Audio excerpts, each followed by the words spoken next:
Bien, amados hermanos, que el Señor les bendiga grandemente. Entonces, estamos aquí para dar inicio entonces a una clase más de nuestro curso medio en teología de la materia Pentateuco. Y hoy estamos terminando entonces el libro de Bereshit o Génesis que hemos estado estudiando. Hoy lo terminamos ya. Hoy se cumple la tercera clase. Y vamos en esta clase a hablar acerca de algunos personajes como Abraham, Isaac y Jacob, los patriarcas, a los cuales se les hizo la promesa a la tierra, ¿ya? De Canaán o de Israel, Eretz Israel. Y también vamos a hablar de un personaje muy importante que es José, ¿ya? El cual salvó a su pueblo de morir de hambre, de la hambruna que vino sobre la, perdón, durante la tierra, ¿ya? En su época, y también que fue un eslabón muy importante dentro del pueblo de Israel y de las promesas que Dios tenía para con Israel. Bien, vamos entonces a comenzar nuestra clase con Biblia en mano, material en mano, página número 11. En este estudio vamos a estar tocando apenas algunos aspectos de la vida de cada uno de estos patriarcas, pues es imposible, ¿verdad?, poder hablar acerca de cada detalle, de cada una de las cosas que ellos realizaron o hicieron, ¿ya? Porque nos tomaría mucho más tiempo. Entonces vamos a tocar algunos puntos, ¿verdad? O detalles que a mi modo de ver son importantes saberlo, ¿ya? Bien, estamos en el capítulo, página 11, estamos en el capítulo 12 al 25. Aquí comienza la interesante historia del patriarca Abraham, ¿ya? Abraham en hebreo. Será interesante observar que los primeros 11 capítulos del Génesis abarcan unos 2300 años, ¿ya? Entonces, los primeros 11 capítulos que nosotros estudiamos anteriormente, imagínense usted, abarcan un periodo de 2300 años, ¿ya? Casi igual al espacio de tiempo abarcado por todo el resto de la Biblia, ¿ya? Esto es importante que nosotros lo sepamos. Entonces, cuando hablamos de los primeros 11 capítulos de Bereshit o de Génesis, estamos abarcando, ¿verdad?, un periodo de más de 2300 años, ¿ya? Y el Espíritu dice, trata rápidamente todos estos acontecimientos hasta llegar a Abraham en el capítulo número 12 entonces, ¿ya? En el capítulo 12 entonces comienza la historia de este gran patriarca, de este gran hombre de fe llamado Abraham, ¿ya? ¿Por qué digo gran patriarca, gran hombre de fe? Porque Abraham es el padre, ¿ya? Por decirlo así, de la nación judía o hebrea. Con Abraham se inicia ya la nación de Israel como nación, ya como pueblo. Es debido a la obediencia de Abraham, al llamado de Abraham, entonces que Israel viene a existir. Abraham es la persona escogida para ser el padre de una gran nación. No solo de una nación también física, como Israel, sino también de todos aquellos, ¿verdad?, siervos y siervas del Señor que al igual que Abraham, creen en Dios y se sostienen a través de la fe en el Señor. Por eso Abraham, tanto para el pueblo gentil, ya que somos nosotros, como para el pueblo de Israel, el pueblo escogido de Dios, es un personaje muy importante. Y podemos decir también que las grandes religiones, ¿verdad?, provienen de Abraham, de este patriarca. Las grandes religiones que existen hoy, llámese judaísmo, llámese, ¿verdad?, fe protestante o católica, islamismo, todas tienen su raíz en Abraham. De hecho, para los musulmanes, ¿ya? Abraham, ¿verdad?, es un gran profeta, ¿ya? Es un gran personaje, ¿ya? También para el judaísmo. Vamos a ver acá en los comentarios que hacen los grandes rabinos. Abraham es el iniciador de una gran era, ¿ya? Abraham saca a la humanidad del caos y lo lleva a la luz, a una nueva creación, ¿ya? Y para qué decirlo también para nosotros como pueblo evangélico, llámese evangélico, protestante o católico, también es importante. ¿Por qué? Porque nosotros, ¿verdad? Al igual que Abraham, creemos en Dios por la fe y somos justificados, al igual que Abraham, por la fe. Y entendemos que la salvación, ¿verdad?, es por fe y no por obras. Por eso este personaje es muy importante. Lo dice acá, luego se detiene y dedica más espacio a esa sola persona que a 2300 años de historia humana. Ya la historia de Abraham podemos ver que abarca varios capítulos, muchos más que los 11 anteriores que ya estudiamos. La razón es evidente, porque Él es el Padre de los creyentes, desempeña una parte importante en la historia de la redención, que es por la fe. La promesa de Génesis 3:15, que Dios le hizo a Eva, ya, ahí en el libro de Génesis 3:15, cuando le dice que por medio de la simiente la mujer vendría, ya, el Salvador, ya nacería uno que pisaría en la cabeza de la serpiente, lo derrotaría. Pasó también a Abraham, ya, y a su postrimería, sus generaciones, ya. Dios los separó de sus lugares paganos y además de promesas personales hizo las siguientes promesas nacionales y universales. Entonces, en Génesis capítulo 12, ya, versículo 1 al 3, nosotros encontramos ya el llamado de este gran patriarca, de este gran siervo del Señor. Génesis capítulo 12, verso 1 al 3. Y no solamente el llamado, sino también las promesas que Dios le hace a Abraham. Pero Jehová había dicho a Abraham, vete de tu tierra y de tu parentela, y de la casa de tu padre a la tierra que te mostraré. Y haré de ti una nación grande, y te bendeciré, y engrandeceré tu nombre, y serás bendición. Bendeciré a los que te bendijeren, y a los que te maldijeren maldeciré, y serán benditas en ti todas las familias de la tierra. Mira las promesas que Dios entonces le hace a este patriarca. Ya, aquí encontramos entonces cómo Dios los llama y las siguientes promesas, tanto nacionales que Dios le hace a él como padre y fundador de la nación de Israel, como también promesas universales. ¿Ya? No solamente la bendición iba a alcanzar a su postrimería, a sus descendientes, que en este caso es Israel, sino también a todas las naciones de la tierra. Dicen los comentaristas judíos que a la época de Abraham se le llama la nueva creación. Adán había pecado, Abel había sido asesinado, la idolatría había sido introducida en el mundo, 10 funestas generaciones habían sido arrasadas por el diluvio, y las 10 generaciones hasta Noé habían fracasado, dice.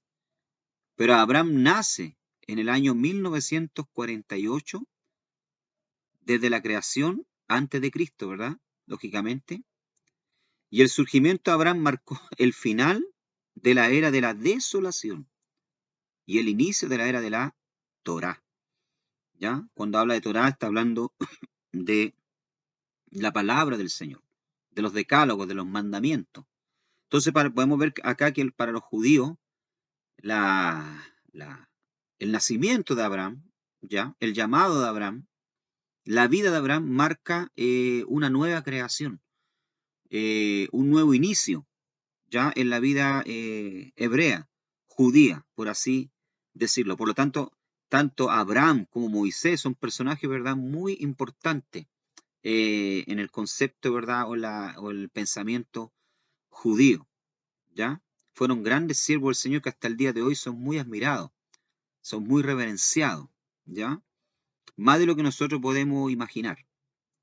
La orden que Dios impartió a Abraham y Sara de cortar todo vínculo con su pasado, y sus seres queridos a los 75 y 65 años de edad, respectivamente, fue una de las 10 pruebas, dado que a la persona nunca le resulta fácil comenzar una vida nueva, en particular cuando ya ha adquirido riqueza y fama, ¿ya? O sea, la orden que Dios le da de partir de Ur de los Caldeos, una gran metrópolis en la época, una gran nación, dejar todas las comodidades que ellos tenían. El padre, ¿verdad?, de Abraham, Taré, era un fabricante de ídolos, tenía un gran negocio, ¿ya?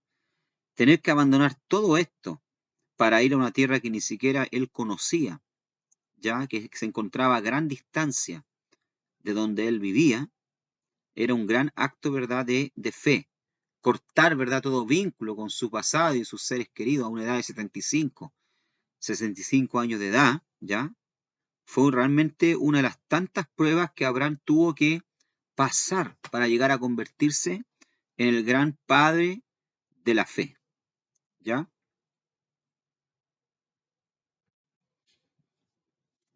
Dice acá, Dios le garantizó a Abraham que no padecería las tres consecuencias negativas que comúnmente resultan de los viajes de larga duración, ¿ya? Cuando Abraham atiende el llamado de Dios en Génesis capítulo 12, verso 1 al 3, Abraham, ¿verdad?, está corriendo un gran riesgo, ¿ya? Un gran riesgo. Estos son, ¿verdad? Primero, los rigores del viaje dificultan la procreación, ¿ya? Abraham podría tener graves, ¿verdad?, problemas para poder procrear hijos, ya debido a estos largos viajes. Recuerden ustedes, ¿verdad?, que estos viajes en la época no eran viajes cómodos, eran viajes que muchas veces se hacían a pie, ¿ya? O en camello, ¿ya? Eran viajes, ¿verdad?, muy desgastantes, sobre todo para las mujeres y peligroso para las mujeres que estaban en estado de embarazo, ¿ya? Por lo tanto, eh, los rigores, ¿verdad?, del viaje iban a dificultar, ¿verdad?, la procreación, pero Dios le promete a Abraham, ¿ya?, que él no iba a sufrir estas consecuencias negativas, ¿ya?, que resultan, ¿verdad?, de estos largos viajes. Dios le promete y le dice, haré de ti una gran nación, ¿ya? Y te bendeciré y engrandeceré tu nombre y serás bendición. Miren lo que le está diciendo Dios, no vas a tener este problema, vas a poder procrear hijos. Si bien es cierto, ¿verdad?, Abraham tuvo Isaac y después con Setura, otra concubina, ¿verdad?, otros hijos, ¿ya?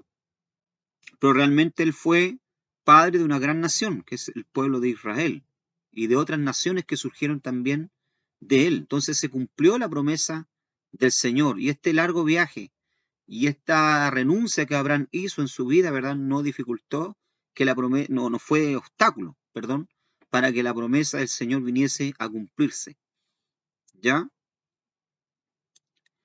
Pero Dios no solo le daría hijos físicos, sino también espirituales, ¿ya?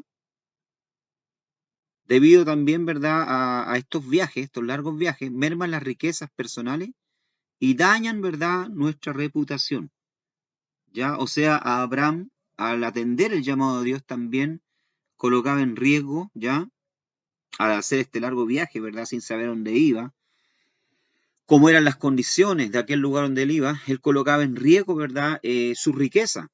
Abraham era un hombre muy rico, ya con mucho ganado, con mucha riqueza.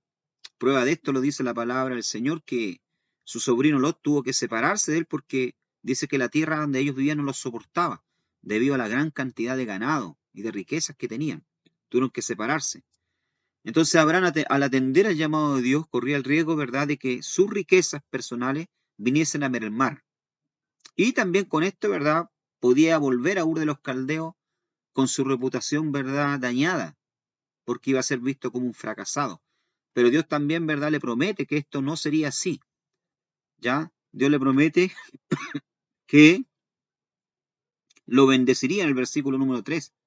Bendeciré, dice, a los que bendijeren, y a los que te maldijeren, maldeciré, y serán benditas a ti todas las familias de la tierra, ¿ya? La palabra bendición, baruch, ¿ya?, en hebreo, conlleva, ¿verdad?, un significado muy profundo, muy amplio. No solamente quiere decir, ¿verdad?, bendición en lo material, sino también en lo espiritual. Iba a ser rico, iba a ser próspero. Dice, te bendeciré, ¿ah?, y te bendeciré y engrandeceré tu nombre. O sea que Dios también le está diciendo, ¿qué le está diciendo Dios acá? No solamente que iba a ser de él, ¿verdad?, una gran nación, que iba a tener hijos, descendencia, que este viaje no iba a dificultar eso, ¿ya?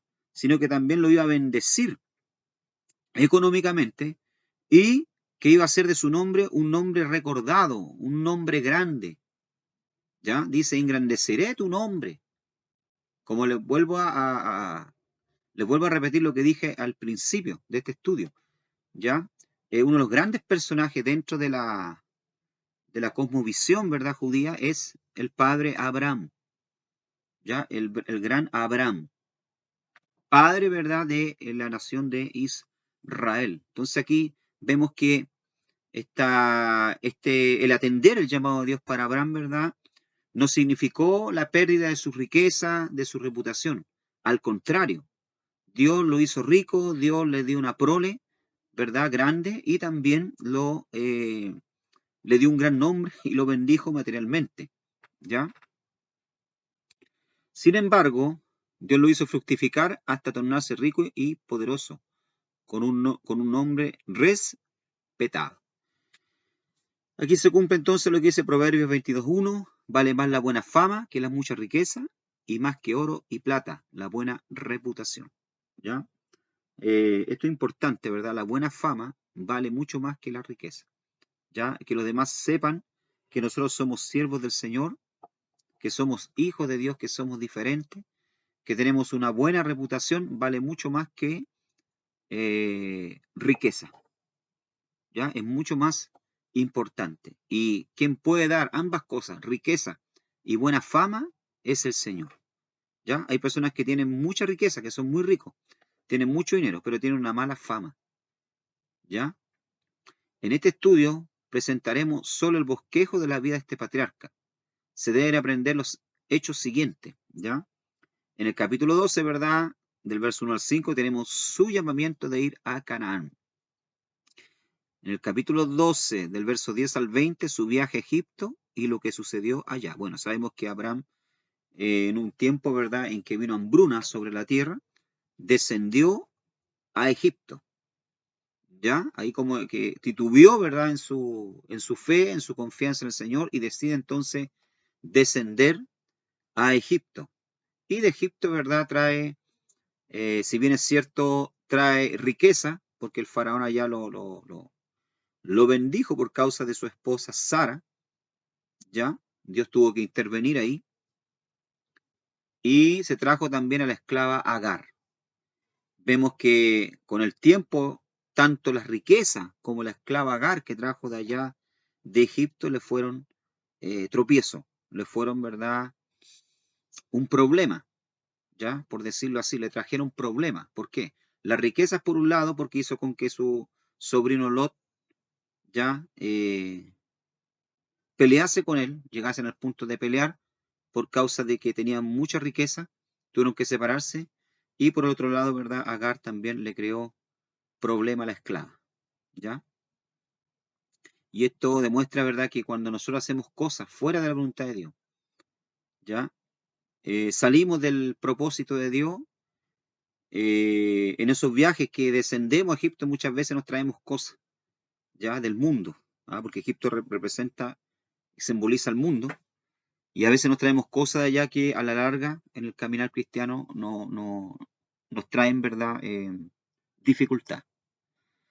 Su separación de Lot, su sobrino Lot, y el rescate subsiguiente, este último del cautiverio, capítulo 13 al 14. Su aceptación del pacto de Dios y su justificación por la fe, capítulo 15. Su circuncisión como un señal del pacto, capítulo 17. La anunciación del nacimiento de Isaac, capítulo 17 al capítulo 18. Su intercesión por Sodoma, capítulo 18. Su despedida de Agar e Ismael, capítulo 21. Su ofrecimiento a Isaac, capítulo 22. Su selección de una esposa para Isaac, capítulo 24. Sus hijos con Cetura, capítulo 25. Y su muerte en el capítulo 25, verso 8. ¿Ya? Entonces este es un bosquejo de la vida de este patriarca que es interesante e importante que nosotros lo podamos aprender para así también saber ubicarnos, ¿ya? Dentro de la palabra del Señor, ¿verdad?, este patriarca. Ahora hay un aspecto, ¿verdad?, que yo quiero destacar en este estudio. Como dije anteriormente, yo no puedo destacar todos los aspectos de la vida de Abraham o de los otros personajes que vamos a hablar, porque estaríamos horas y horas hablando, ¿ya? Pero hay algunos aspectos que yo quiero destacar de estos patriarcas, y principalmente de Abraham, ¿ya? Cuando hablamos de Abraham, hermano, la mayoría de los predicadores y maestros de escuela dominical, ¿verdad? Resaltan su llamamiento en el capítulo 12 y también cuando Abraham ofrece a su hijo Isaac, ¿ya? En el monte Moriah, en el capítulo 20. Fíjese usted, la mayoría de los predicadores y maestros de escuela dominical y nosotros mismos, inconscientemente, cuando nos hablan de Abraham, lo primero que se nos viene a la mente, ¿qué? Padre de la fe, capítulo 12, lo llamo de Ur de los Caldeos, ¿ya? Capítulo 22, Abraham ofrece a Isaac. Pero hay un aspecto que nosotros muy pocas veces tocamos y que está en la palabra del Señor, que es el aspecto, ¿verdad? ¿Ya? O la característica de Abraham como un guerrero, ¿ya? Abraham es verdad, fue padre de la fe, fundador de la nación de Israel. Abraham, ¿verdad? Fue un hombre de fe. Abraham ofreció a su hijo Isaac en sacrificio, en obediencia a Dios, a lo que Dios estaba ordenándole. Pero Abraham también fue un gran guerrero, ¿ya? Fue un gran guerrero, un bravo guerrero. Y esto lo encontramos en Génesis capítulo 14, ¿ya? Cuando los reyes, ¿verdad? De Canaán se levantan en rebeldía, ¿verdad? Contra los reyes del oriente. Dice en el capítulo 14, versículos 1 y 2, que en aquellos días hubo una guerra entre dos grupos de reyes, dice. En un bando estaban los reyes de Amrafel, dice la Reina Valera 1960, traducción que tenemos nosotros, Amrafel de Sinaí, ya, Sinai, pero esta traducción que yo usé de la NBI, ¿verdad? Que dice Amrafel de Babilonia, porque Sinaí, ¿verdad? Es Babilonia.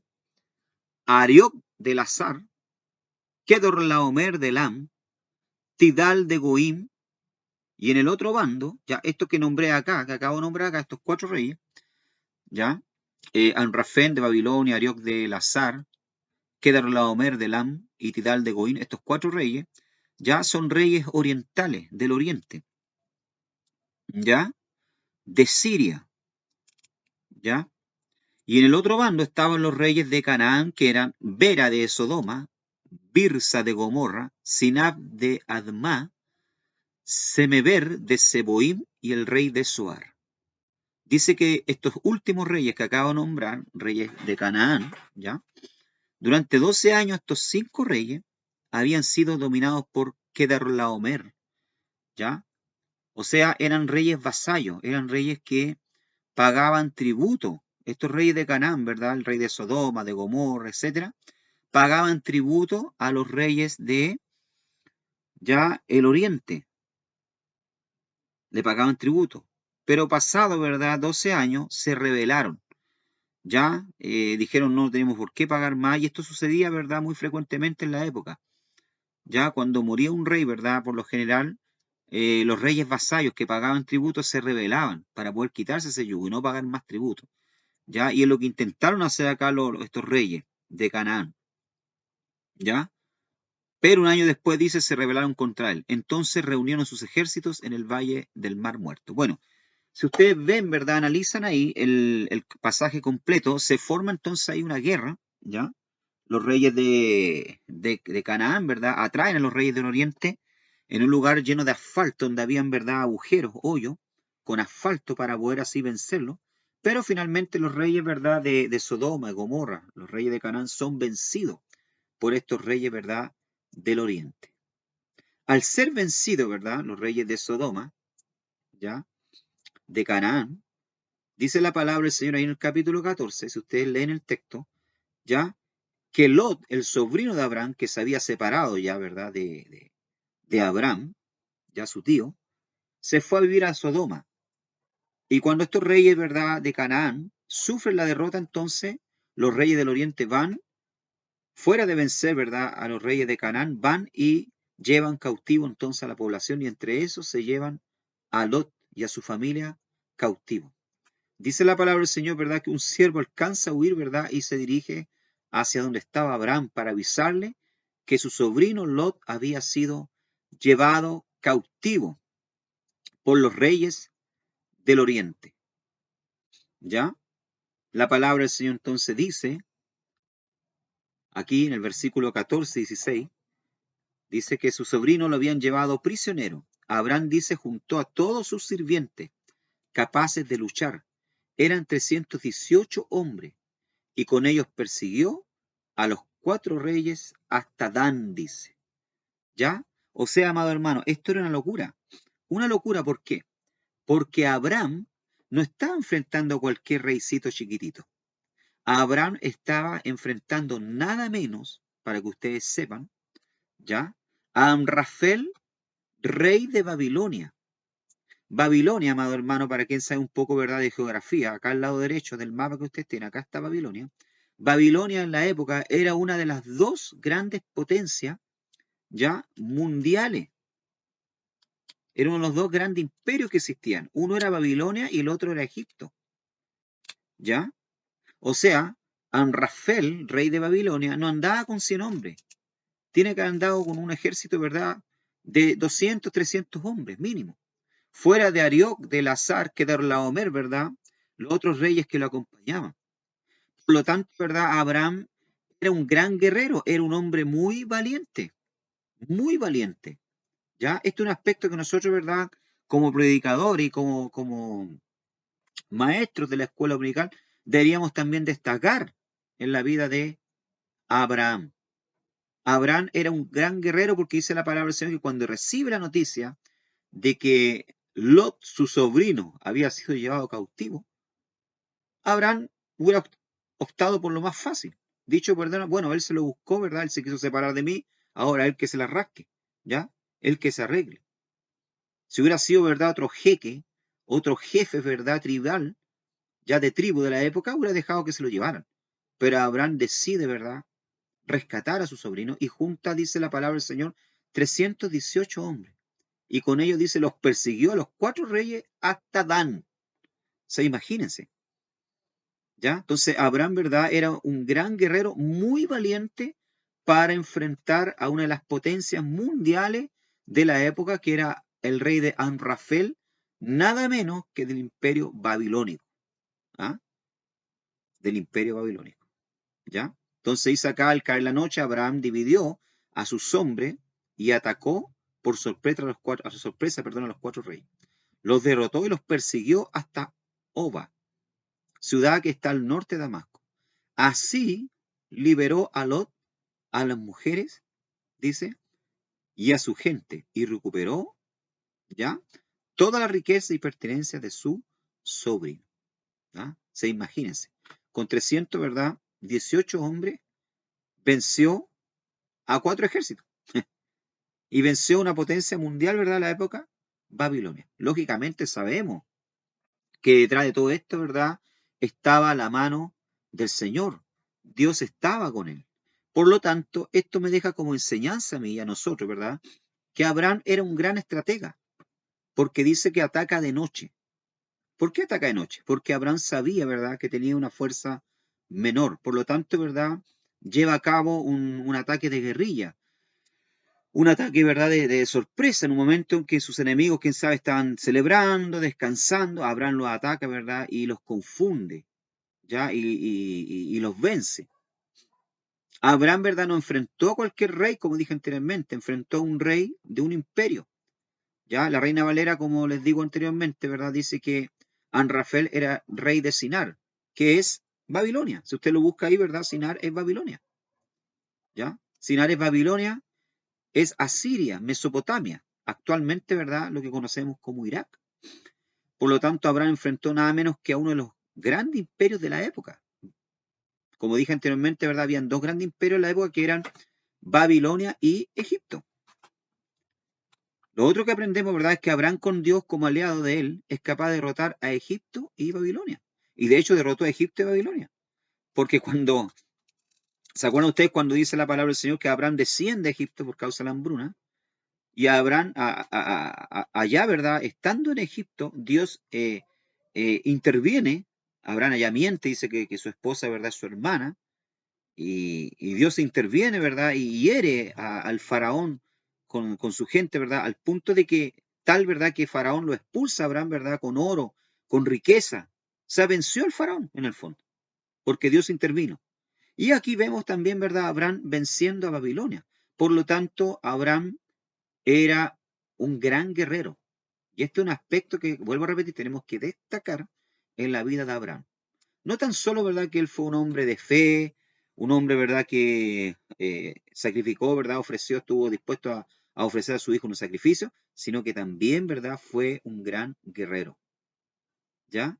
Y esto nos enseña, ¿verdad?, que con Cristo de nuestro lado, con Dios de nuestro lado, no hay ejército grande el cual no podamos vencer, enfrentar, ¿ya? No hay imposible. Como dice Pablo, Filipenses 4:13, todo lo puedo en Cristo que me fortalece, ¿ya? Este es un aspecto, ¿verdad?, que yo quería destacar de la vida de Abraham. Otro aspecto, ¿verdad?, que yo quiero destacar también de la vida de Abraham, no solo Abraham, ¿verdad?, como guerrero, sino también Abraham como profeta. En el capítulo 20, versículo 7, ¿ya? Dice la palabra del Señor que Abraham es llamado de profeta.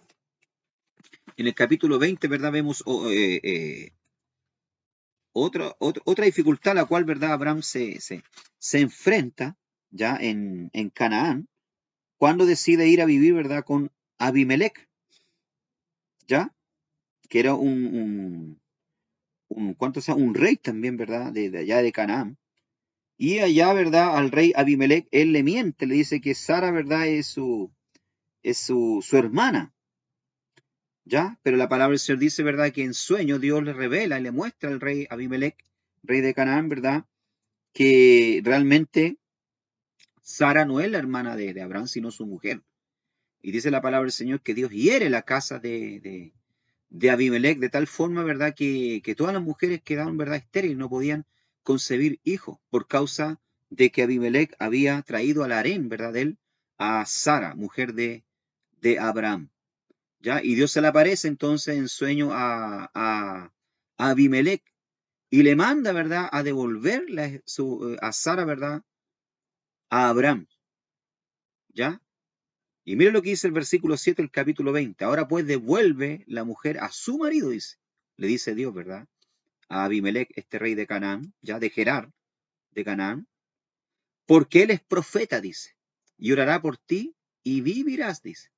Y si no la devolvieres, sabe que de cierto morirás tú y todos los tuyos. Mire cómo Dios llama a Abraham, ¿ya? Le dice a Abimelech, ¿verdad?, el rey de Gerar, de Canaán, que devuelva a Sara, a su marido, que en este caso es Abraham, para que él pueda orar por él porque él es un profeta, ¿ya? O sea, Dios llama a Abraham como Naví, como profeta. La palabra, ¿verdad?, profeta en hebreo es Naví. Acá vemos, ¿verdad?, en hebreo, el mismo comentario que está acá arriba, ¿verdad? Ve Asad, Hashev, Eshet, Aish, Ki Naví, ¿ya? Le dice acá y devuelve, ¿verdad?, Hashev, ¿ya? Y devuelve tú, y devuelve, ¿ya? Eshet, Aish, ¿ya? Devuelve a su marido, ¿verdad?, su mujer, porque él es Naví, dice, aquí Naví, porque él es Naví, él es un profeta. La palabra Naví, ¿verdad?, quiere decir entonces profeta. Dios llama, ¿verdad?, a Abraham de profeta. Y este otro aspecto, ¿verdad?, otra cualidad que nosotros también, ¿verdad?, como siervos del Señor muchas veces no destacamos de Abraham. Vuelvo a repetir, siempre hablamos de la fe de Abraham, del llamado de Abraham del capítulo 12, hablamos de que Abraham, ¿verdad?, por la fe ofreció a su hijo Isaac, pero nunca destacamos estas cualidades de Abraham. Abraham un guerrero, Abraham, ¿verdad?, como profeta. Abraham fue llamado por Dios un naví, fue llamado profeta. De hecho, la primera vez que aparece la palabra profeta en la escritura, ¿ya?, se refiere a Abraham. Esta es la primera vez que aparece la palabra naví, profeta, en la escritura. Aunque otros siervos de Dios, como por ejemplo Enoc, profetizaron antes que Abraham, ¿verdad? Vemos en Judas 14, dice que Enoc profetizó antes que Abraham, ¿ya? La primera persona a quien se identifica en la escritura como profeta es a Abraham. Esto es muy interesante, hermano. Esto es muy importante. O sea, Abraham, ¿verdad?, era un profeta. Era llamado, ¿verdad?, Nabí. Y Dios describió a Abraham como un profeta cuya sola intercesión, ¿verdad?, podría quitar su culpa para mostrarle el camino de la salvación, dice. ¿Ya? O sea, Dios describe a Abraham, ¿verdad?, para Abimelech, ¿verdad?, rey de Gerar, ¿ya? Lo describe como un profeta, ¿verdad? Y lo levanta en el pedestal, ¿verdad?, de profeta para mostrarle a Abimelech que no tenía cualquier hombre delante de él, sino que tenía, ¿verdad?, a un siervo de Dios que Dios hablaba a través de él. Y que solamente a través de la oración de él, ¿verdad?, la casa de Abimelech, ¿verdad?, podría ser sanada. Y él podría ser incluso librado de la muerte, ¿ya? Porque aquí Dios le dice que si él no devuelve esa mujer, ¿verdad?, a su marido, a Abraham, que es profeta, ¿verdad?, de cierto moriría él y toda su casa. La palabra, ¿verdad?, Nabí o profeta, quiere decir el portavoz o uno que habla en lugar de Dios, promulgador de la revelación divina. Se usa aquí en su significado general.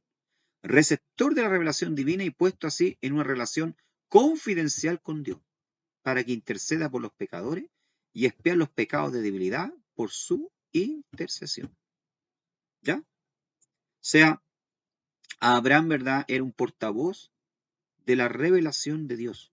Era un portavoz, ¿verdad?, que hablaba en lugar de Dios. Era un nabí. Y aprendemos acá entonces el poder que tiene una intercesión nuestra, de dar vida y rescatar de la muerte. Porque en cierto modo también nosotros somos profetas. ¿Ya? También somos profetas de Dios. ¿Por qué? Porque somos portadores, usted y yo, ¿verdad?, somos portadores de la revelación de Dios. Dios, al igual que Abraham, se nos reveló un día a nosotros. ¿Ya? Estando en la ignorancia, estando en el pecado, Dios se nos reveló. ¿Ah? Dios se dio a conocer nuestras vidas. Y hoy en día, ¿verdad?, nosotros somos portavoces, ¿verdad?, ¿ya?, del mensaje de salvación. Y también tenemos ese poder de poder orar por las personas y que el Señor las sane. O que el Señor, ¿verdad?, les quite la angustia, la tristeza, la pena. Y de traerles esperanza. Por lo tanto, usted y yo, ¿verdad?, también somos profetas, somos nabí. ¿Ya? Y vemos, ¿verdad?, el poder que tiene una intercesión nuestra, de dar vida y rescatar de la muerte. Abraham, ¿verdad?, tenía ese poder de intercesión, porque oró por la casa de Abimelech y Dios sanó la casa de Abimelech. Dios abrió nuevamente, ¿verdad?, la matriz de las mujeres para que pudiesen concebir. El poder de bendecir una casa, una familia. ¿Ya? Miren el poder que tenía Abraham, el poder que también nosotros tenemos, de llegar a una casa, orar por una familia, por un matrimonio.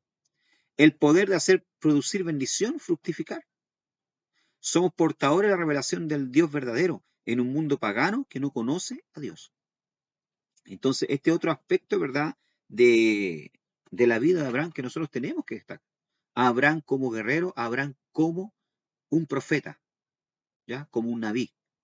Por lo tanto, cuando prediquemos de Abraham, cuando hablemos de Abraham, no solamente destaquemos, ¿verdad?, el aspecto comúnmente conocido, ¿verdad?, de la fe, sino que también hablemos de él como un guerrero, como un gran guerrero, que enfrentó a un gran imperio de la época. Y también a Abraham, ¿verdad?, como un profeta, como un nabí, como un portavoz de la palabra del Señor. Bien, de Abraham entonces pasamos a su hijo Isaac, del capítulo 17 al 35. ¿Ya? Sabemos que Abraham tuvo dos hijos, Ismael e Isaac. ¿Ya? El nombre Ismael, ¿verdad?, viene Shema, ¿ya? Y él es Dios. Shema quiere decir Dios oye. ¿Ya? Eso quiere decir, ¿verdad?, el nombre de Ismael. Y Isaac, ¿verdad?, viene la palabra hebrea Sogekek, que quiere decir, ¿verdad?, risa. Eso significa el nombre de Isaac, ya en hebreo. De esto, Isaac fue escogido como el heredero de la promesa. ¿Ya? O sea, Dios escoge entonces y Dios tiene, ¿verdad?, proyectado su plan, ¿verdad? El hijo de la promesa es Isaac y no Ismael. Sabemos que Ismael nace, ¿verdad?, de la relación que Abraham tiene con la esclava, ¿ya?, que trajo de Egipto. Pero Dios también lo tiene considerado, y de hecho de Ismael salen los pueblos, ¿verdad?, de índole árabe, ¿ya? Amén. Que también, como dije anteriormente, creen en el Dios de Abraham, ¿ya? Aunque él tiene en el Corán, ¿verdad?, una Biblia propia, ¿ya? Pero también creen en el Dios de Abraham, ¿ya? Pero la promesa es con Isaac. Isaac fue escogido como el heredero de la promesa. La vida de Isaac, ¿verdad?, es quieta y sosegada, y parece ser solo un eco de la de su padre. O sea, Isaac, ¿verdad?, no está a la altura de Abraham.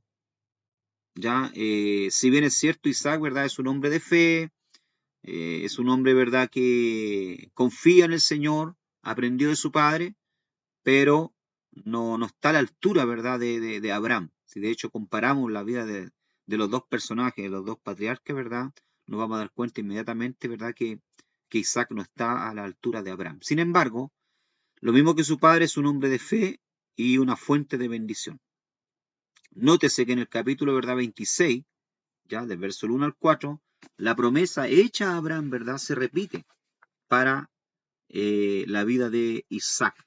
Ya Dios vuelve a reiterar, Dios vuelve a pronunciar la promesa que le hizo a su padre Abraham. Vemos en Génesis capítulo 26, verso 1 al 4, dice: después hubo hambre en la tierra, además de la primera hambre que hubo en los días de Abraham.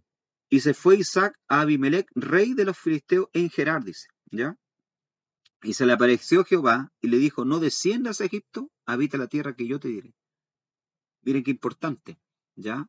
Aquí Dios se le aparece, ¿verdad?, a Isaac y le da la orden, le dice: no descienda a Egipto. O sea, lo está librándole de cometer un error, ¿verdad?, el mismo error que cometió sus padres. Y esto nos enseña, ¿verdad?, que nosotros como siervos del Señor, estando en Cristo, ¿verdad?, estando con el Señor, sirviendo al Señor, no tenemos por qué cometer los mismos errores que cometieron nuestros padres, seguir las mismas pisadas. Aquí Dios le dice a él: no descienda a Egipto. ¿Por qué? Porque era común en la tierra, en la época, cuando venían tiempos de sequía, ¿verdad?, donde no había lluvia, ¿ya?, donde escaseaba el alimento, la mayoría de los pueblos de Canaán descendían a Egipto. ¿Por qué? Porque Egipto era, por decirlo así, la bodega, ¿verdad?, que ¿cuánto se llama?, que alimentaba ya al mundo antiguo. De hecho, Roma, ¿verdad?, dependía para subsistir como imperio mucho de Egipto, ¿ya? Egipto era el lugar de almacenaje, ¿verdad?, del trigo, de los alimentos. ¿Por qué? Porque como estaba estratégicamente bien ubicado a orillas del río Nilo, ¿verdad?, durante toda la época del año, ¿ya?, ellos podían plantar y cultivar, y las cosechas, ¿verdad?, eran abundantes, debido por lo mismo, porque geográficamente, ¿verdad?, estaban bien ubicados a orillas del Nilo. Entonces las cosechas, ¿verdad?, eran regadas, alimentadas constantemente por el agua. Entonces siempre había alimento en Egipto. Entonces los pueblos, cuando venía una hambruna, ¿verdad?, lo primero que hacían era descender hacia Egipto. Y aquí, ¿verdad?, Isaac, al igual que Abraham, es tentado a esto, pero Dios se le aparece y le dice: no, no descienda a Egipto porque te voy a bendecir. Habita acá en la tierra, ¿ya? Y esto nos enseña algo muy importante, otro principio espiritual también, amado hermano, que a veces en los peores momentos de la vida, ¿ya?, en las peores situaciones, Dios tiene poder, aún en esos momentos, aún en esas situaciones, para poder bendecirnos, ¿ya? Dios puede bendecirnos. Y en este tiempo de pandemia que hemos pasado, a pesar que el mundo está sufriendo, y nosotros también, porque estamos en este mundo, hemos podido ver la mano de Dios. Hemos podido ver, ¿verdad?, que no necesitamos descender a Egipto, ¿ya? Descender a Egipto quiere decir, ¿verdad?, buscar recursos por nuestras propias fuerzas, ¿ya? Buscar engaños, mentiras, para poder adquirir algo. ¿Por qué? Porque Dios ha sido con nosotros, Dios realmente ha cuidado de nosotros. Verso 3 dice: habita como forastero en esta tierra, y estaré contigo, y te bendeciré, porque a ti y a tu descendencia haré todas estas tierras, y confirmaré el juramento que hice a Abraham tu padre. Multiplicaré tu descendencia como la estrella del cielo, y daré a tu descendencia a todas estas tierras, y todas las naciones de la tierra serán benditas en tu simiente. ¿Se da cuenta? Entonces, aquí Dios vuelve a reiterar la promesa que le hizo a Abraham, que lo iba a bendecir, que iba a hacer de él una nación, y que no solo iba a hacer de él una nación, sino que también iba a bendecir, ¿verdad?, a las otras naciones. O sea, se vuelve a repetir la promesa para Isaac, ¿ya? Hecho importante en la vida de Isaac: su nacimiento, prometido a Abraham y a Sara. Sabemos que Sara era estéril, ¿verdad?, no podía concebir, ¿ya? Entonces, Dios hizo un milagro en la vida de Sara con 90 años, ¿verdad? Ella pudo concebir a Isaac, ¿ya? Pudo concebirlo, ¿verdad?, porque fue una promesa de parte del Señor, y sabemos que Dios intervino, ¿ya? Pero hay un aspecto importante dentro de la vida de Isaac que yo quiero destacar, ¿verdad? Que es cuando Isaac es ofrecido en sacrificio, cuando Dios dice la palabra del Señor, prueba a Abraham, ¿ya? Dios quería ver hasta dónde Abraham estaba dispuesto a obedecer, ¿ya? Hasta dónde Abraham estaba dispuesto a ir por amor al Señor. Y a veces Dios a nosotros nos testa, nos prueba, hasta dónde somos capaces de ir por amor a Él. Y Dios prueba entonces a Abraham, ¿verdad? Y manda que sacrifique a Isaac en un monte, ¿verdad? Llamado el monte Moria. Ahora la pregunta que tenemos que hacer no es, ¿qué edad tenía Isaac cuando Dios, ¿verdad? Le ordena, ¿ya? Ofrecerlo en el altar. La mayoría de las películas, ¿verdad? Que nosotros vemos, ¿ya? Y en el consciente, ¿verdad? Evangélico, por decirlo así, si usted le pregunta a cualquier hermano de la iglesia, se imaginan que Isaac era un niñito. Era un niñito, no sé, de 5 años, 4 años, ¿verdad? Que Abraham va y lo coloca en un altar. Pero vamos a ver acá, ¿verdad? Que Abraham no era un niñito. Abraham, ¿verdad? Era un joven cuando es ofrecido por su padre Abraham en el monte Moriah, un joven que tenía aproximadamente 25 años. O sea, no estamos hablando, ¿verdad?, de un niñito. Estamos hablando de un joven que fácilmente, ¿verdad?, podría haber enfrentado a su padre, porque su padre ya era una persona de edad. Recuerden ustedes que Abraham con casi 100 años tuvo Isaac, que fácilmente podría, ¿verdad?, en fuerza haberlo enfrentado y él dicho, no, papá, yo no estoy dispuesto a esto. Pero aquí vemos la sumisión de Isaac. Aquí vemos, ¿verdad?, cuán bien, ¿verdad?, enseñado había sido Isaac por Abraham en cuanto a confiar en Dios. ¿Ya? Que Isaac, ¿verdad?, se somete a lo que él entiende en ese momento, ¿verdad?, como joven, lo que era la voluntad de Dios, porque su padre se le había dicho, oye, Dios me manda que te sacrifique. ¿Mm? Entonces vemos hasta dónde, ¿verdad?, Abraham como papá estaba dispuesto a ir por Dios y hasta dónde también Isaac como joven, no como niño, como joven estaba dispuesto a obedecer a su padre y a Dios, la voluntad de Dios. Esto nos deja una gran verdad enseñanza. Dice atado sobre un altar de sacrificio, capítulo 22, verso 9. En otras palabras, el monte Moriah, en los tiempos de Abraham, era una cima de la montaña aislada en el desierto, pero 1000 años más tarde, a través de David y Salomón, se convirtió en la ciudad central y capital de los israelitas, donde construyeron el templo judío. ¿Ya? O sea, el monte Moriah era el monte donde años más tarde, 1000 años más tarde, ¿verdad?, se iba a construir el templo. ¿Ya? Y era aproximadamente el mismo lugar casi donde se iba, ¿verdad?, a crucificar, porque Jerusalén está lleno de monte, ¿ya? Y por ahí mismo cerca, ¿verdad?, se iba a crucificar al Hijo de Dios. O sea, en este monte, ¿verdad?, tenía mucha historia. El monte Moriah era el lugar donde Abraham ofreció entonces sacrificio a Isaac, ¿verdad? ¿Ya? Y donde años más tarde también entonces en el mismo lugar se construiría el templo, y ahí mismo cerca, ¿verdad?, donde también el Hijo de Dios sería ofrecido en sacrificio. O sea, este lugar estaba lleno de actos simbólicos, ¿se dan cuenta ustedes? ¿Ya? De historia, ¿ya? Y ese mismo día es un lugar sagrado para el pueblo judío, ¿ya? O sea, y a la vez también es un lugar sagrado, ¿verdad? En segundo lugar, el término muchacho, que encontramos en Génesis capítulo 22, versos 5 y 12, es un término hebreo flexible que no hace referencia necesariamente a lo que nosotros generalmente pensamos, un niño, ¿ya? Cuando Abraham llega al monte Moriah, ¿verdad?, con sus siervos, le dice, ¿verdad?, a sus siervos, quédense aquí porque yo y el muchacho iremos ahí y adoraremos y volveremos. ¿Ah? Yo y el muchacho. De hecho, la palabra, ¿verdad?, que utiliza ahí, yo estuve analizando acá, ya en la Biblia hebrea, no es la palabra Yeled. La palabra Yeled, ¿verdad?, quiere decir, ¿verdad?, niño. Cuando habla de Yeled o Yeladim, ya está hablando de niños. Y está hablando de niños, ¿verdad?, de 6 años, de 5 años. Pero acá Abraham, ¿verdad?, cuando le dice a su siervo, yo y el muchacho iremos ahí, adoraremos y volveremos, está usando, ¿verdad?, otra palabra, ¿ya? Vamos a ver acá en la Biblia hebrea, Génesis capítulo 22, versículo, capítulo 22, le digo inmediatamente, versículo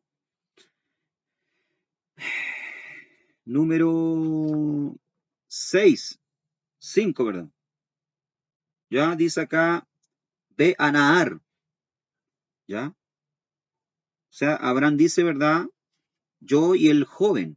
La palabra Nahar, ¿verdad? Quiere decir joven. Aquí no utiliza la palabra, como dije anteriormente, ¿verdad? Yeled, que quiere decir niño, o Yeladín, ¿ya? Niños, hijos. Cuando yo hablo de Yeled, estoy hablando de niños, de un niño, ¿verdad? De 5 o 6 años. Aquí está usando la palabra Nahar, joven. Ve, dice él, ve Hanahar, yo y el joven. ¿Ah? Iremos ahí y adoraremos. Entonces, cuando está hablando, ¿verdad? De Nahar, de un joven, está hablando de un joven, ¿verdad? De 18 años, 20 años, ¿ya? 25 años. Entonces, cuando Abraham, ¿verdad? Va a ofrecer a Isaac, tenemos que sacar eso solamente nosotros que Isaac, ¿verdad? Era un niñito de 6 años, 5 años, que el papá lo coloca ahí, ¿verdad? Y que no puede presentarle, ¿verdad? Resistencia a su padre porque es muy niño. No, estamos hablando, hermano, de un joven de 25 años. De hecho, el historiador, ¿verdad? Flavio Josefo, ¿ya? Declaró en el libro, ¿verdad? Antigüedad de los Judíos, ¿ya? Que Isaac tenía 25 años de edad. Joven sumiso, ¿verdad? Que aceptó la voluntad de Dios. Se imaginan ustedes la fe de Abraham como padre y la fe de Isaac al someterse a lo que su padre le estaba diciendo. ¿Por qué? Porque Dios se le apareció a Abraham, pero no a Isaac. Isaac podría haberle dicho, oye, pero a mí Dios no me dijo nada. ¿Ah? Dios habló contigo, pero conmigo no ha hablado nada. Pero Isaac, ¿verdad? Se somete ya a la voluntad de Dios y a lo que su padre le estaba diciendo, que tenía que ofrecerlo en sacrificio. O sea, imagínense, hermano, el cuadro. Imagínense la escena, ¿ya? Entonces yo destaco esta actitud, ¿verdad? De Isaac, esta actitud de obediencia, de sumisión a la voluntad de Dios y obediencia a su padre, ¿ya? En el capítulo 24, ¿verdad? Tenemos la selección de Abraham, de una esposa para él. Sabemos que envía, ¿verdad?, a un siervo suyo, ¿ya? Eliezer, ¿verdad?, para buscar esposa para Isaac, que no quería que él se casase, ¿verdad?, con mujeres cananeas que no servían al Dios verdadero. Dios se le aparece y renueva el pacto hecho a su padre, a Isaac, en el capítulo 26. Es engañado en el capítulo 27 por Jacob, ¿verdad?, cuando ya estaba quedando ciego. Y finalmente en el capítulo 35, ¿verdad?, tenemos su muerte. Bien, y llegamos, ¿verdad?, a otro personaje interesante también dentro de la escritura, del capítulo 25 al 35, que es la vida de Jacob. Dice que a Isaac le nacieron 2 hijos, Esaú y Jacob, ¿ya? Esaú fue rechazado y Jacob fue escogido como fuente de bendición. El carácter de esos 2 hijos se revela por su actitud hacia esta promesa. ¿Ya? O sea, Jacob, ¿verdad? A pesar de que siempre, pues toda su vida, ¿verdad? Trató de conseguir las bendiciones de Dios a través del engaño, a través de la pillería, ¿ya? Era muy diferente, ¿verdad? De Esaú. Porque Jacob, a pesar, ¿verdad?, de este carácter, de esta deformación de carácter que tenía, ¿ya?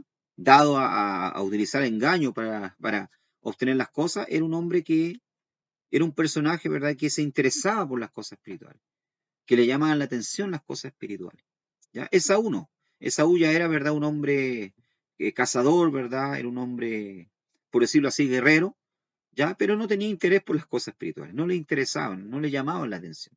Entonces vemos un contraste entre Esaú y Jacob. Por ejemplo, la venta de la primogenitura a cambio de un plato de lentejas revela que Esaú no asignaba valor alguno a la misma. ¿Ya? La primogenitura en la época, hermano, era algo muy importante. ¿Ya? Él como primogénito, como primer hijo, ¿verdad? Que su madre había tenido, tenía derecho, ¿verdad?, a ser el jefe, ¿verdad?, del clan. ¿Ya? Y no es el cabeza de la familia. Tanto a la hora de tomar decisiones, ¿verdad?, en lo material, como también ser el sacerdote de la familia del clan, ¿verdad?, en lo espiritual. Entonces y a él también le correspondía, ¿verdad?, una gran parte de la herencia, ya económica, a la muerte de su padre. ¿Se da cuenta? Entonces la primogenitura no era algo de poco valor. Y Jacob ya le había echado el ojo a la primogenitura. Entonces un día Esaú llega al campo, ¿verdad?, cansado después de estar cazando, ¿verdad?, animales, trabajando. Y Jacob estaba cocinando, preparando un plato de lenteja, ¿ya? Entonces, Esaú, ¿verdad? Le pide un plato de lenteja a su hermano Jacob, y Jacob, como buen negociante que era, ¿verdad? Le dice, bueno, yo te vendo el plato de lenteja, pero tienes que venderme tu primogenitura. Y dice la palabra del Señor entonces que Esaú desecha la primogenitura. Desecha esta bendición, ¿verdad? Espiritual que a él le correspondía por ser hijo primogénito, ¿ya? Y vende, ¿verdad? Cambia algo de gran valor, ¿verdad? Espiritual por algo efímero, por algo pasajero, por un placer pasajero, ¿verdad? Que es un plato de lentejas. O sea, imagínense. Dice acá, porque no tenía ideales fuera de la satisfacción física inmediata. Posteriormente expresó el concepto de separación que tenían sus padres y se casó con una etea pagana. Capítulo 26, verso 34. O sea, lo que dice Hebreos capítulo 12, verso 16, Esaú, ¿verdad? Era un profano, ¿ya? Se le denomina, ¿verdad? Como un hombre profano, o sea, un hombre que carente de espiritualidad. Es una persona profana, una persona, ¿verdad? Que es carente de las cosas espirituales, ¿ya? Y en este mundo en que vivimos hoy en día, hermano, existe mucho esto. Personas, ¿verdad? Que usted le habla de las cosas de Dios, se burla, se ríen, no le interesa, ¿verdad? Y nosotros decimos, pero ¿cómo? Porque son personas, ¿verdad? Profanas. Son personas, ¿verdad? Carentes de toda, ¿verdad? Significado espiritual, ¿ya? Al igual que Saúl, ¿verdad? Vendió su primogenitura por un plato de lentejas. Fue y se casó, ¿verdad? Con mujeres paganas, lo cual causó, ¿verdad? Gran tristeza y amargura, dice la palabra del Señor en el verso 34, a Isaac, su padre, ¿ya? En cambio, Jacob anhelaba lo espiritual, dice, pero se equivocó al suponer que hacía falta alguna estratagema humana para colaborar con Dios en el cumplimiento de la promesa, ¿ya? O sea, Jacob, ¿verdad? A diferencia de Saúl, anhelaba las cosas espirituales, ¿ya? Tenía temor de Dios, ¿ya? Pero las fallas que tenía él, ¿verdad? Era que trataba de conseguir las bendiciones de Dios, ¿verdad? A través de pillería, de maña, ¿ya? Los derechos y privilegios del primogénito, por general, abarcaban una porción doble de la herencia y la jefatura de la familia durante la guerra y en el culto. En este caso incluía velar por el pacto y perpetuar la línea mesiánica. O sea, aquí lo que vuelvo a repetir, ¿verdad? La primogenitura, ¿verdad? Era algo muy importante. Y por eso Jacob, ¿verdad? Le tenía puesto el ojo a la primogenitura. Y Esaú no le daba, ¿verdad?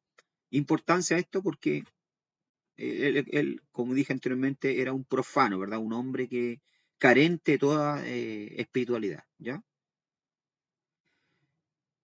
Jacob, ¿verdad? Es el verdadero padre del pueblo escogido, que tuvo los 12 hijos, que fueron los padres de las 12 tribus, ¿ya? O sea, entonces de Jacob, ¿verdad? Vienen las 12 tribus de sus 12 hijos, vienen las 12 tribus de Israel, ¿verdad? ¿Ya? Eh, se forma, ¿verdad? Esta nación, la nación de Israel. Y Jacob, ¿verdad? Es un tipo admirable, ¿ya? Es un símbolo, ¿verdad? De la nación en su carácter y vida. ¿Ya? En Jacob nosotros vemos, ¿verdad? En sus rasgos, en sus características, ¿verdad? De la vida de Jacob vemos varios rasgos, ¿verdad? Y características del pueblo judío hoy.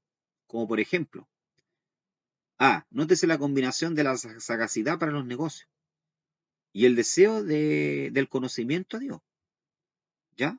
Si ustedes ven la vida de Jacob, ¿verdad? Él era sagaz para los negocios, ¿ya? De hecho, negoció a sus dos esposas, ¿verdad? A, a las dos esposas que tenía. Trabajó por ellas. ¿Ya? Era un gran negociante. Y los judíos hoy son grandes negociantes.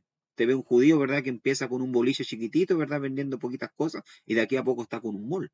Son grandes negociantes, ¿ya? Pero también son grandes estudiosos de la escritura. Tienen un conocimiento muy profundo de la escritura. De hecho, el pueblo judío, y yo me atrevo a decirlo sin miedo a equivocarme, el pueblo judío es el único pueblo, ¿verdad? Que tiene sabiduría propia, que nunca ha tomado sabiduría de otros pueblos. El pueblo judío nunca le ha pedido prestado, ¿verdad?, sabiduría a los griegos, a los romanos. El pueblo judío, ¿verdad?, es un pueblo que tiene su propia sabiduría y esta sabiduría, ¿verdad?, viene de Dios, proviene de Dios. A diferencia de los griegos, que los griegos tomaron, ¿verdad?, prestado de otros pueblos, ¿verdad?, conocimiento, lo vimos los romanos, los babilónicos, los egipcios, pero Israel no. El pueblo judío es un pueblo, ¿verdad?, que tiene una sabiduría, un conocimiento propio y este vino de Dios. Considérese cómo esas dos características se revelan en los intentos de Jacob por apoderarse de la primogenitura y la bendición. Recuérdese que los judíos han sido una nación muy religiosa y también una nación de negociantes, ¿ya? De hecho, hay grandes, ¿verdad?, judíos, grandes empresarios judíos. Acá en Chile nosotros tenemos, ¿verdad?, Farca, que es un gran empresario, si bien es cierto no vive en Chile, ¿verdad?, pero es un gran multimillonario, ¿ya? Y podríamos citar, ¿verdad?, muchos otros a través del mundo. Grandes hombres, ¿verdad?, dueños de negocios con grandes fortunas, que son judíos, que fueron judíos. Otra característica, ¿verdad? Jacob estuvo desterrado en su propia tierra por cerca de 20 años, cuando tuvo que huir, ¿verdad? Cuando robó la primogenitura de su hermano. Los judíos en su totalidad han estado desterrados en su propia tierra por espacio de 1900 años, ¿ya? Al igual que Jacob, ¿verdad?, fue desterrado, los judíos también han sido desterrados muchos años de su tierra y han volvido, y han vuelto a su tierra. Jacob fue al destierro con la promesa que el Señor le traería otra vez para poder cumplir la promesa hecha a Abraham. De la misma manera se ha asegurado la restauración de Israel. Son amados por causa de Abraham, Isaac y Jacob, ¿ya? Jacob cuando fue desterrado, ¿verdad? Dios le prometió, ahí en Betel, cuando tuvo el sueño, ¿ya? La revelación del Señor, que volvería en paz a su casa, que Dios lo llevaría y lo traería de vuelta. Bueno, lo mismo pasa con Israel. A pesar de que fueron desterrados, ¿verdad? Dios les prometió, ¿ya? Y aún les promete su restauración como nación y cabeza a las naciones. Letra D. El plan de Dios se cumplió por medio de Jacob a pesar de los defectos de su carácter. De la misma manera, sucederá con Israel como nación. Como el carácter de Jacob fue transformado, así también lo será el de sus descendientes. Algunas importantes lecciones pueden aprenderse en la vida de Jacob. Vamos a la página 13. Bien, y finalmente, ¿verdad? Llegamos a la vida de otro gran personaje, capítulo 36 al 50, que es la vida de José. Y con la vida de José, ¿verdad? Damos ya término al libro de Bereshit para pasar al libro de Shemot, ¿verdad? Éxodo. José.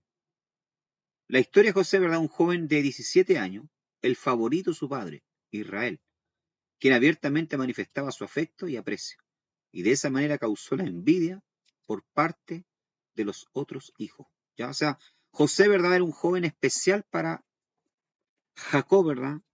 ¿Ya? Era su regalón, por decirlo de otra manera, a pesar de que Jacob, ¿verdad? Como le dije anteriormente, tenía muchos hijos, ¿ya? Pero Jacob, ¿verdad? Sentía una inclinación, ¿verdad? Por José, ¿ya? Y dice la palabra del Señor que José, ¿verdad? El hijo favorito de Jacob, informaba a su padre de la mala fama que tenían, ¿verdad? Sus hermanos. José también, ¿verdad? Recibía revelaciones de Dios, ¿verdad? Sueños, los cuales el Señor, ¿verdad? Le mostraba lo que iba a acontecer y suceder con la vida de él en el futuro, ¿ya? Y él inocentemente, ¿verdad? Dio a conocer estos sueños a sus hermanos y esto causó más envidia, ¿verdad? Hacia su vida, de parte, ¿verdad?, de sus hermanos. Dice, Dios había revelado a Abraham que su descendencia pasaría 4 siglos en tierra ajena, en Génesis capítulo 15, verso 13 al 16. La paciencia de Dios esperaría hasta que la maldad de los amorreos llegara a su colmo antes de destruirlo y entregar a Canaán a los hebreos. ¿Ya? Entonces, Dios le había dicho a Abraham, ¿verdad?, que su descendencia, ¿verdad?, sería esclava, en Génesis capítulo 15, cuando Dios hace un pacto con Abraham, la promesa de que le entregaría la tierra a Canaán, pero que antes de eso, ¿verdad?, su descendencia estaría 400 años, ¿ya? Esclava en Egipto, ¿ya? Y Dios entonces comienza a preparar, miren cómo dio la providencia de Dios, cómo Dios comienza a preparar todo. Dios usa a José, a este joven, ¿ya? Su hermano lo venden, ¿verdad? Y es llevado para Egipto. Y Dios comienza a preparar entonces para que la descendencia de Jacob, ¿verdad?, descienda a Egipto, comiencen a multiplicarse, a crecer como nación ahí en Gosén, en Egipto, estén ahí, ¿verdad?, durante 400 años como esclavos, ¿ya? Para finalmente, ¿verdad?, salir liberado a través de Moisés como una nación libre. Entonces, podemos ver cómo la providencia de Dios, cómo el trabajar de Dios, cómo Dios puede usar a una persona, cómo Dios puede usarnos a nosotros, ¿verdad? No solamente para bendecirnos a nosotros, sino también para bendecir a nuestra familia, para bendecir, ¿por qué no decirlo?, a una nación, ¿ya? Dice, es evidente también la necesidad de que Israel fuera a Egipto. La alianza matrimonial de Judá con una cananea y su conducta vergonzosa, descritas en el capítulo 38, nos indican el peligro que había en Canaán, de que los hebreos se corrompieran completamente y perdiesen su carácter especial. Acá hay algo importante que yo quiero destacar, de lo que dice acá el comentario acá. ¿Ya? ¿Por qué Dios permite? Ustedes se preguntarán, ¿verdad? ¿Por qué Dios permite que José y Jacob, su padre, y toda su familia, ¿verdad? La nación descienda a Egipto y se formen ahí como nación. ¿Por qué Dios no permitió, verdad, que se quedasen en Canaán? ¿Para qué tener que bajar a Egipto, verdad, y tener que pasar toda esa penuria, 400 años, verdad, haciendo ladrillos, sufriendo, ¿ah? Persecución, muerte? ¿Por qué? ¿Por qué Dios permitió esto? Es lo que dice acá. Para que este pueblo, verdad, hebreo, con el cual Dios tenía un plan, verdad, no se viniese a corromperse, ¿ya? Con los cananitas, con las costumbres, verdad, los dioses de la tierra de Canaán. Lo que pasó, verdad, con Judá. Si ustedes leen la historia de Judá, en el capítulo 38 del libro de Génesis, Judá dice que por un tiempo se apartó de sus hermanos, ¿ya? Y se casó, ¿verdad?, con una mujer cananita, una mujer pagana, y sufrió, ¿verdad?, grandes consecuencias por desobedecer a Dios, ¿ya? Entonces, esto iba a pasar, ¿verdad?, con el pueblo hebreo. Si el pueblo hebreo se quedaba en Canaán, ¿verdad?, se iba a corromper, se iba a mezclar y a perder su identidad, ¿ya? Como pueblo de Dios, como pueblo escogido por el Señor. Entonces Dios hace con que ellos desciendan a Egipto, ¿verdad? Estén ahí durante 400 años para poder liberarlo de esta mezcla, poder liberarlo, ¿verdad?, de este paganismo que había en Canaán y mantenerlos libres de este paganismo, ¿ya? Dice, en Egipto los hebreos no serían tentados a casarse con mujeres egipcias ni a mezclarse con los egipcios, puesto que estos despreciaron a los pueblos pastores. Génesis capítulo 46, verso 34. De hecho, cuando José presenta a sus hermanos delante del faraón, cuando ellos llegan allá con su padre, los presenta, ¿verdad?, como roé, como pastores de ganado, ¿ya? Como pastores de ganado, como roé, ¿ya? ¿Por qué? Porque los egipcios despreciaban a los pastores, ¿verdad?, de ovejas. Lo miraban, ¿verdad?, como un trabajo, ¿verdad?, vil, sucio. Y un egipcio, ¿verdad?, nunca se casaría, escuche bien lo que voy a decir, un egipcio nunca se casaría con un cananeo, con alguien que venía, ¿verdad?, con un pueblo de semita, ¿ya?, que venía de Canaán. Entonces, esto hacía, ¿verdad?, con que Israel se mantuviese apartado, separado. Lugar estratégico también donde Dios permitió que los colocasen en Gosén, ¿ya? Un lugar, ¿verdad?, apartado de los egipcios, para que ellos no se mezclasen con los dioses de los egipcios, ¿verdad?, con las costumbres de los egipcios. Entonces esto los mantenía, por decirlo así, ¿verdad?, libre de la continuación de la idolatría, del pecado, ¿ya? Es por eso que Dios permite entonces que el pueblo hebreo, ¿verdad?, descienda a Egipto, para poder formarlos como nación, pero a la vez también, ¿verdad?, mantenerlos protegidos de la idolatría de Canaán. Además, tan pronto como los cananeos se hubieran dado cuenta de los planes de los israelitas de establecerse permanentemente en Canaán y adueñarse de ella, lo hubieran exterminado. Tal cosa no sucedería en Gosén. Allí, bajo la protección del poderoso Egipto, los hebreos podían multiplicarse y desarrollarse hasta llegar a ser una nación numerosa. ¿Verdad lo que dice acá? ¿Verdad que los cananeos nunca iban a permitir, ¿verdad?, que los hebreos se formasen como nación? Los verían, ¿verdad?, como enemigos y los podrían haber atacado y destruido, hacerlos desaparecer. En cambio, ¿verdad?, en Egipto iban a estar protegidos, porque Egipto, como dije anteriormente, en la época, ¿verdad?, era una gran potencia y nadie se iba a atrever, ¿verdad?, a meterse con los egipcios, ¿ya? Entonces ahí Israel estaba protegido, los hebreos estaban protegidos, hasta que llegase el tiempo, el cumplimiento, la liberación, ¿verdad?, de salir de Egipto como esclavos. Dice, Dios usó a José como instrumento para llevar a cabo su plan de trasladar su pueblo a Egipto. En toda la vida de José se destaca la providencia divina, ¿ya? La palabra providencia deriva de una latina, providere, ¿ya? La palabra videre significa ver y pro quiere decir antes, de modo que quiere decir ver por adelantado o prever, ¿ya? Dios prevé y con ello también prepara los pasos necesarios para realizar todo aquello que Él prevé. O sea, Es lo que yo estoy diciendo anteriormente. ¿Ya? Dios permite que José sea vendido, ¿ya? Como esclavo, lo lleva para Egipto, prepara todo para que él llegue a ser gobernador de Egipto, ¿con la finalidad de qué? La finalidad de salvar a su padre, ¿verdad? Y a sus hermanos, y a toda la gente que hacía parte de su familia. O sea, era todo un plan de Dios previsto por Dios, ¿ya? Y hacer de ellos también una gran nación. El diccionario Larousse define la providencia como la suprema sabiduría de Dios que dirige todas las cosas. Y dice el texto, Jacob lo amaba más que a sus otros hijos. Pues José nació en la vejez de Jacob y era el primogénito de su esposa predilecta Raquel. Ya, por esta razón que Jacob amaba tanto a José sobre, ¿verdad? Sus otros, ¿verdad? Hermanos, pues, hermano. Ya, porque José, ¿verdad? Era el hijo predilecto de Raquel, ¿verdad? Su esposa. ¿Ya?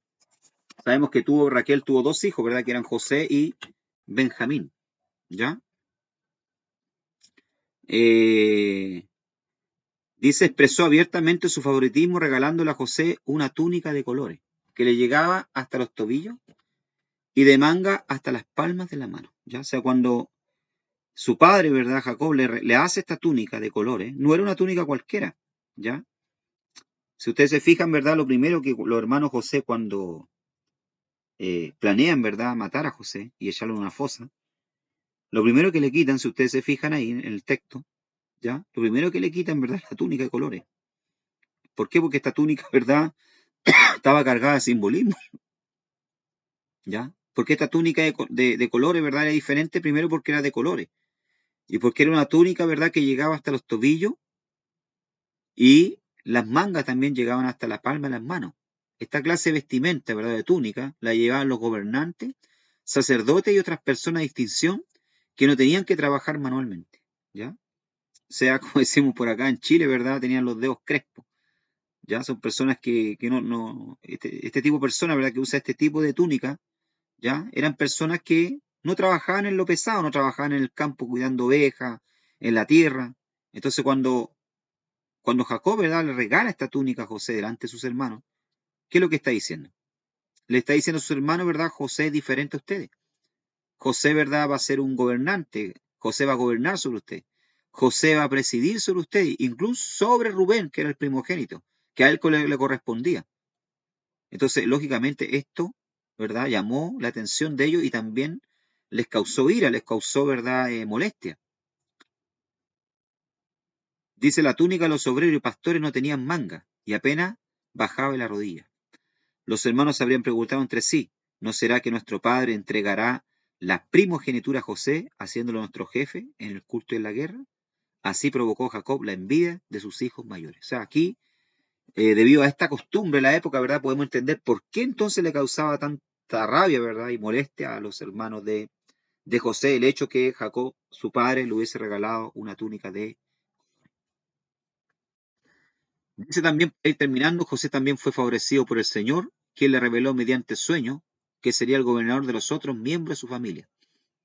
Esto puso furiosos a sus hermanos, quienes lo vendieron a Egipto, donde después de mucha adversidad y tentación y años de espera para el cumplimiento de la promesa, fue elevado a la posición de segundo gobernador de la tierra de Egipto.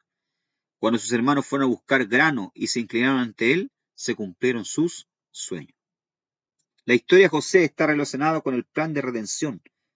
Dios permitió que fuera vendido a Egipto y que sufriera para que fuera exaltado y de esa manera tuviera la oportunidad de alimentar a la familia escogida durante el hambre y luego ayudarla a establecerse en un territorio donde pudiera llegar a ser una gran nación y pasar por diversas vicisitudes hasta que Dios estuviera listo para conducirla a la conquista de la tierra prometida. ¿Ya? O sea, lo que yo estaba hablando anteriormente. Fue todo un plan de Dios. Fue toda la providencia de Dios preveyó.